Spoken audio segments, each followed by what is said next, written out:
This is a short sequence of poses for the legs and the feet. Take maybe 10-15 minutes. I'm doing this seated in a chair, but you can really do this in bed as well. If you feel like doing so, it's one of those mornings you just don't want to get up. And you can put this together with the video for the arms and the shoulders, or the one with the back, to make a longer session if you'd like. But we're going to start as we always do, tuning into our breath. We're breathing in through our nose, out through our nose, doing that circular motion of the belly moving out, then the rib cage opening, chest lifting before we start with the chest collapsing. Just concentrating so hard on our breathing that we're letting go of all the chatter in our minds. Tuning into how we feel, paying attention to making sure that we never feel any pain, any strain as we're going through any of these movements, staying in a comfortable range of motion. And we're going to start by massaging around our knees, a point where we get a lot of soreness and pain, arthritis. And we're going to rub above and below the knee, just turning circles with our hands, and thinking that's one of the good things about yoga as we go to the sides, that it works all the directions of the muscles around the knee, and then top and bottom as well. We'll switch to the opposite side, running our hands above and below our knee, inside, outside, back, and top. And now we're going to massage our thighs, pressing with our fist or maybe even our forearms into our legs.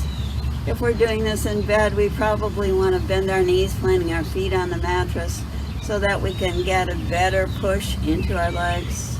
We can move a little bit more to the outside of the thighs if that's where we feel we need to work. Then we're going to take our fingers and knee the back of our leg. We want to come up a little higher on our toes so we can reach a little bit more around underneath, and just squishing as if we were kneading bread. Maybe even moving back a little bit to the side of the hip, and doing the same thing on the opposite side. We can come up higher on our toes. We can get a little more reach on the bottom of the leg, higher up the hip. And now we're either going to leave our hands open or make gentle fists with our hands and just start doing some gentle pounding. That works on loosening up the fascia, the tissue that holds the muscle fibers in place, the entire muscle itself.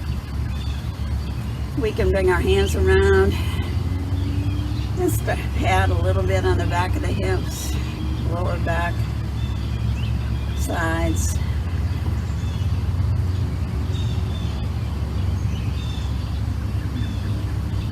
And then we're going to think just about flexing our ankles. So we're going to pick up our toes. If we're in bed, we probably want to straighten out our legs and do it with our legs straight, heels on the mattress. And then we're going to drop our toes back to our starting point. Pushing as hard as we can through the heels, pulling our toes as tight as we can up toward our head. Exhaling, dropping them back. Pulling them up again as tight as we can. And down. We're going to continue to do this, but this time when we lift, we're going to open our toes as wide as we can, and we're going to curl our toes under as we bring them back down. Open wide as we lift, curl under as we drop. Open wide as we lift. Now we're going to continue to curl the toes, but now we're going to make some circles with our ankles. So again, if we're in bed, we can have our knees bent or straight as we choose, but as we come around toward one side, we'll bring the toes tight together and then open. We can be we'll go in opposite directions if we'd like, if that's more comfortable, but either way, we're going to change the direction we started in. And again, opening and closing the toes. And now we're going to keep our feet flat, heels on the ground if we're in bed, or heels on the ground, feet on the floor if we're not. And we're going to think about curling the toes under, but this time as we do that, we're going to roll toward the little toe side of our foot, opening the soles of the feet more toward each other. Then we're going to come back and we're going to spread our toes as wide as we can and push the big toe side of our foot as far away as we can. Roll the toes under, roll the soles of the feet together. Open feet, toes as we push down toward our big toe side. Rolling outward and inward. And now we're going to slide our foot forward. I'm going to move a little further forward on the chair so that my back can be straighter, and I'm going to slide that foot straight forward and push as hard as I can through the heel. On my exhale, I'm going to come back, switching to the opposite foot, pushing as hard as we can and back. Pushing as hard as we can. If we're going from side to side, nice slow exhale back.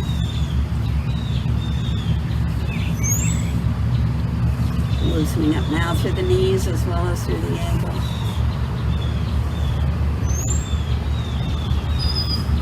Now we're going to slide the foot forward, but when we come back, we're going to come up as high as we can on our toes, bringing that foot even further back. Slide it forward. We'll stay on the same side and back, forward. And if we can really turn the toes under, come up on our toenails, that would be great. To get more stretch to the front of the ankle, we'll switch to the opposite side. Inhale forward, exhale back. Nice slow and steady breathing.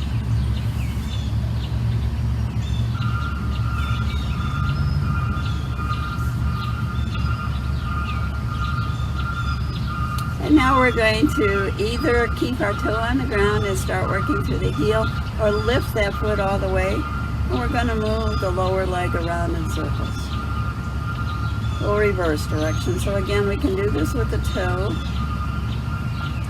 on the ground or the leg lifted. We'll switch to the opposite side, either leaving our toe on the ground, turning around by working through the heel, or lifting and actually moving that foot around, reversing direction.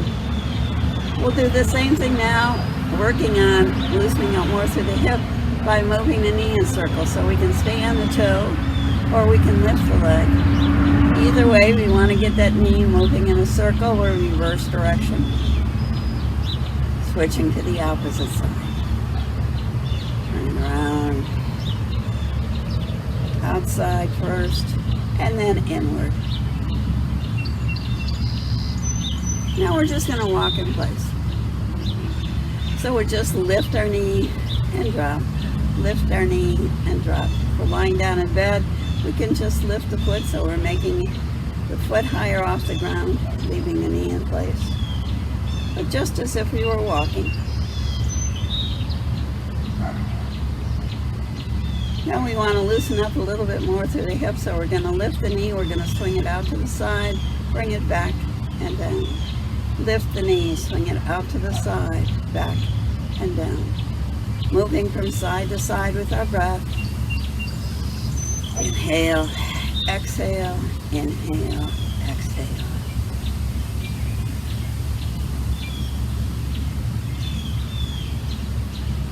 Now let's do that with a straight leg, just walking in place.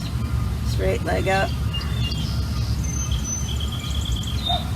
And the same thing if we're lying in bed, we can just lie back and lift the leg.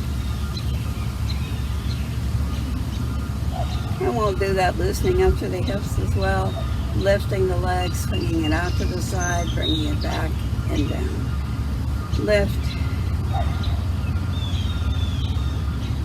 Inhale, exhale, inhale, inhale, exhale, inhale.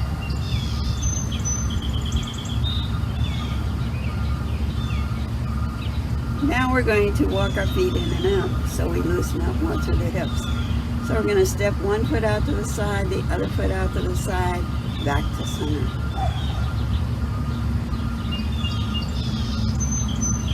Sitting up nice and tall.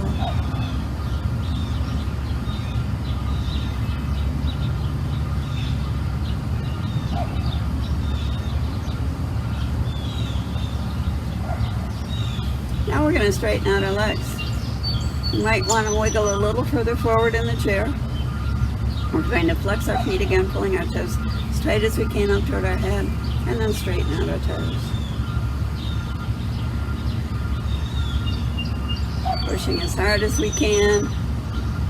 And now we're going to let our feet flop in, toes pointing toward our center line, and then toward the outside. So we're turning that femur, that big bone in our thigh that has a wallish kind of top to it that's turning around in the socket of the hip, bringing blood, warmth. And if we'd like to, when we get our toes pointed together, we can slide our feet together and then slide them apart as we drop the toes toward the outside.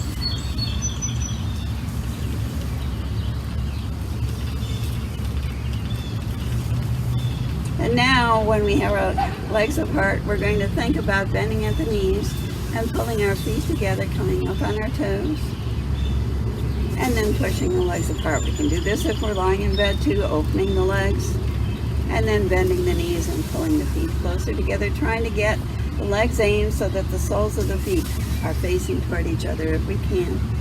But again, making sure we don't have any pain, any strain.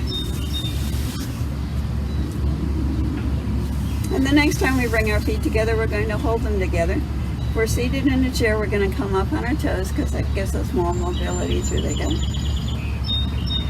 And we're just going to do some butterfly wings, bringing the legs together.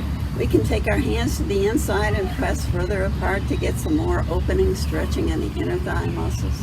Together and apart.